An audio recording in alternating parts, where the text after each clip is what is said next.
Siamo nella zona dei Ronchi di Rive d'Arcano, una delle più suggestive dal punto di vista paesaggistico ma anche storico di tutto il comune, 235 metri circa di altezza.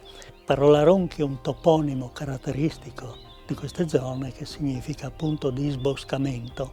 Qui vicino c'è il Roncon d'Altei, la zona è stata disboscata dai Tigli, e il Roncon des Selvatis, appunto di piante selvatiche, anche qui disboscate nel XVI secolo per rendere il territorio adatto al pascolo e adatto all'allevamento del bestiame. Il luogo in cui ci troviamo in particolare è il Forte Roncon, che prende appunto il nome dal toponimo locale. Il Forte Roncon è un complesso in calcestruzzo diviso in 3 parti, 2 corpi aggettati e un corpo centrale diviso su 2 piani, ciascuno dei quali aveva una funzione particolare durante la Grande Guerra. Il piano inferiore accoglieva i militari e gli ufficiali, il piano superiore era la zona armata. Nel tetto del piano superiore 2 incavi in cui erano sistemati 4 canoni di gittata a 360 gradi. Lì accanto c'erano i luoghi per 4 mitragliatrici e un altro apparato accoglieva altri 6 canoni di minor gittata.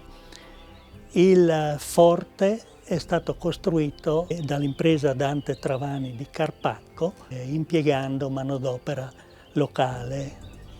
Il forte ha anche delle ricercatezze dal punto di vista estetico. Come notiamo, nella fronte di gola l'intonaco è a buccia di banana.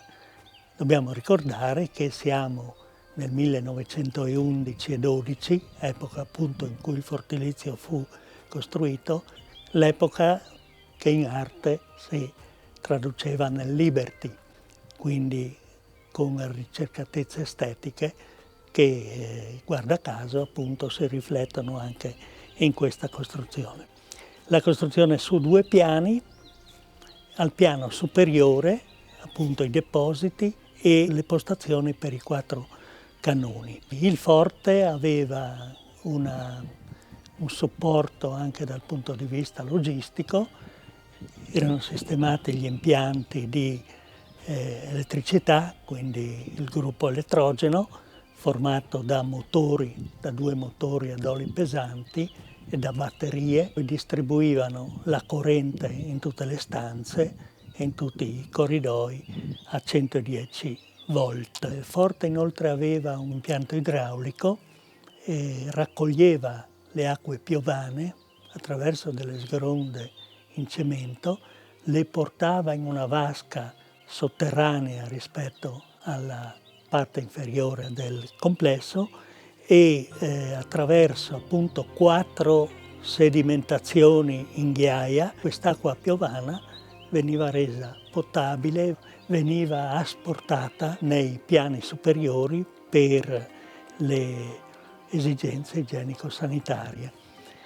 Nel forte c'era poi anche un sistema sanitario, c'erano delle stanze adibite a medicazione, c'erano le stanze adibite a visite sanitarie e delle stanze anche adibite ad ambulatorio e infermeria. Il forte poteva ospitare un centinaio di soldati distribuiti nelle varie funzioni, quindi le funzioni ai pezzi di artiglieria, e le funzioni e i servizi vari. Il forte misura 50 metri sulla fronte di gola, preceduto da un fossato alto 5 metri e largo 8.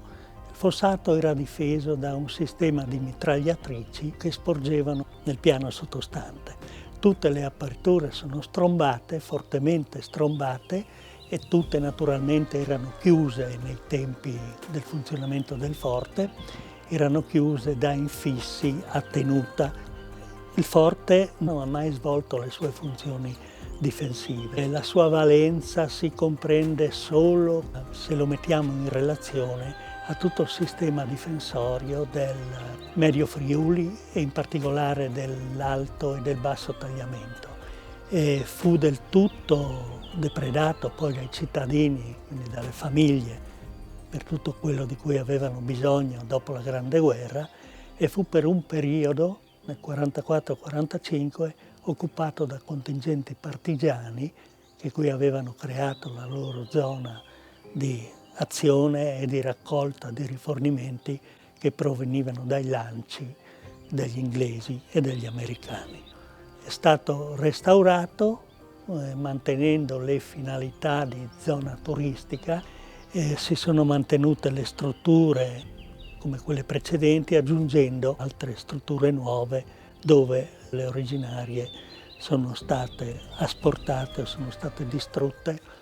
Il rifacimento, quindi il restauro, non è un restauro filologico, ma i nuovi apporti, ecco, sono apporti moderni che convivono molto bene con la parte originaria del fortilizio stesso. Per le visite al forte, che sono molto utili per capire anche la preparazione della Grande Guerra, possono essere visitate rivolgendosi naturalmente al comune.